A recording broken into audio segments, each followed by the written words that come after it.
Hello students. हम आज class 10th CBSE Hindi में क्षितिज आपकी चलती है जो उसमें दंतुरित मुस्कान नागार्जुन की जी की कविता है।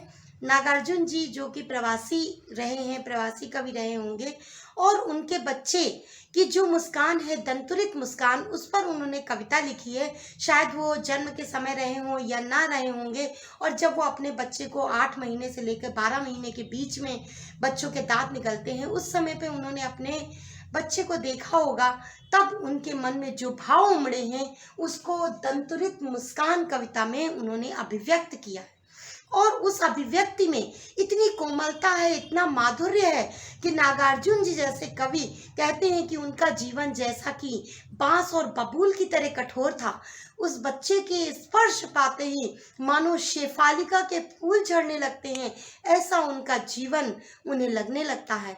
अपने जीवन में अपने बच्चे को देखकर उन्हें लगता है कि छोड़कर तालाब खिल रहे मेरी झोपड़ी में जल जात। मानो जल जात माने होता है कमल, तालाब छोड़कर मानो झोपड़ी में खिल रहे हो। और धूल धूसरित तुम्हारा ये गात, मतलब तुम्हारे गात माने तुम्हारा शरीर, जो धूल से सना हुआ शरीर है, वो उसकी उपमा दी गई है कमल के फूल से। जैसे कमल का फूल कीचड़ में खिला हो, लोग अपने महंगे कपड़ों तक की परवाह नहीं करते और उस कमल को पाने के लिए उस दलदल में, उस मिट्टी में, उस कीचड़ में भी घुस करके उस कमल को प्राप्त करना चाहते हैं, क्योंकि कमल की सुंदरता इतनी आकर्षक, इतनी मनमोहक होती है कि हर कोई उसकी ओर आकर्षित हो जाता है। उसी प्रकार बच्चे की दंतुरित मुस्कान, मैं इसके टॉपिक पे आ रही हूँ, दंतुरित।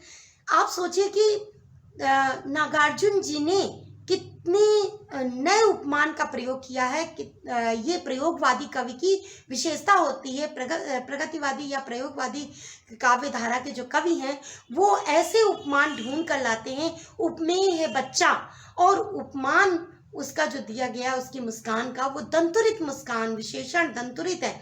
आपने अंकुरित नाम सुना है।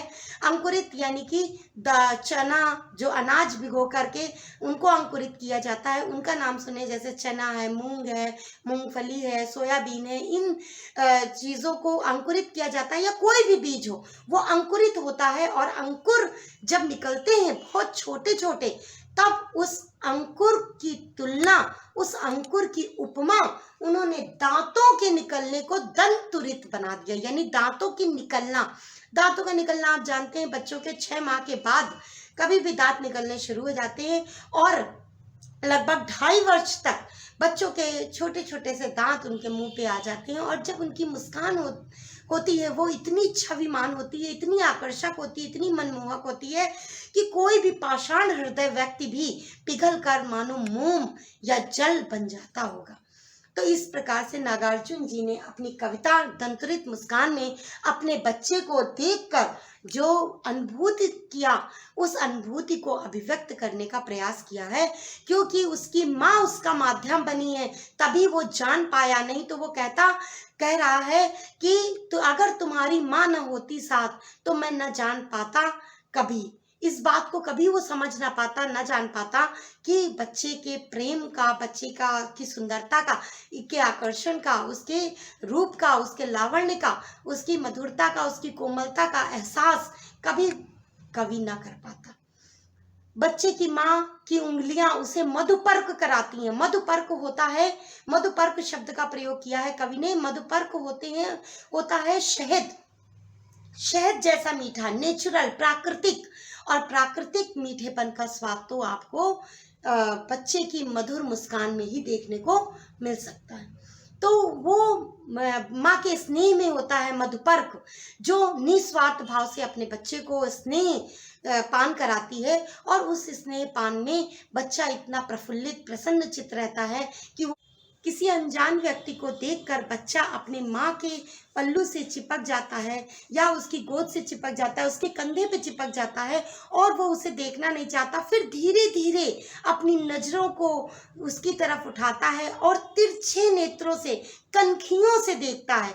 कवि ने इन छोटी छोटी चीजों का इतना बिंबात्मक दृश्य बिंब में वर्णन किया है, चित्रात्मक शैली में वर्णन किया है छोटे छोटे दृश्य का, जो कि बच्चे के देखने के तरीके और उनको शैली को दर्शाते हैं कि बच्चा उस कवि की तरफ, जो कि उसका पिता है लेकिन बच्चा उस बात से अनजान है, उसके लिए तो वो अपरिचित अनजान है, अनजान व्यक्ति ही है, इसलिए वो बच्चा उसको देख करके कनखियों से देखता है और जो होती आंखें चार, तो वो झेप जाता है, शर्मा जाता है, संकुचा जाता है, संकुचित हो जाता है, और जब संकुचा जाता है तब वो हल्की सी मुस्कान देता है। उस मुस्कान में उसकी दंतुरित मुस्कान दिखाई देती है और कवि को वो लगती है अति छलमय।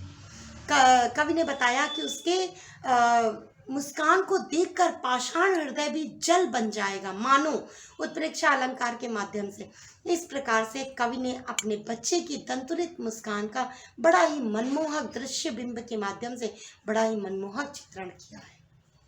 अब आपको हम इसका शिल्प सौंदर्य बता दें। भाव सौंदर्य तो आप जान ही गए कि कवि ने अपने बच्चे की दंतुरित मुस्कान का, जो बच्चे के जन्म के बाद 2-2.5 वर्ष तक दांत निकलते हैं, उन 2-2.5 वर्ष यानी कि आप जान लीजिए कि 12 महीने से लेकर 18 महीने तक के बच्चे का लगभग चित्रण है।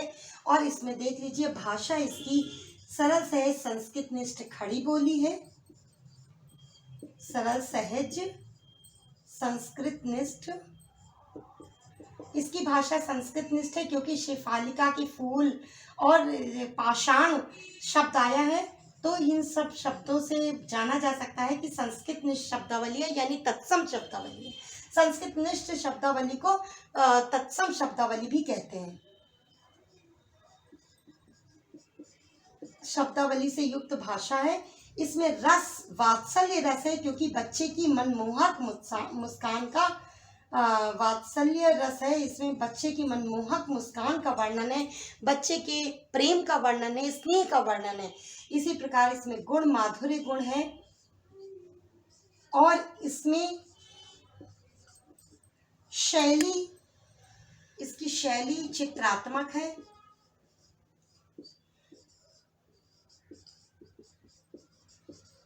चित्रात्मक है, प्रगतिवादी युग की कविता है। इसमें उपमेय बच्चा है और उपमान उसकी मुस्कान, दंतुरित मुस्कान। इसके अलावा उसमें बच्चे के कमल से बच्चे की तुलना की गई है, उपमा दी गई है। बस आज के लिए इतना ही। पढ़ते रहिए, खुश रहिए, आपका दिन शुभ हो।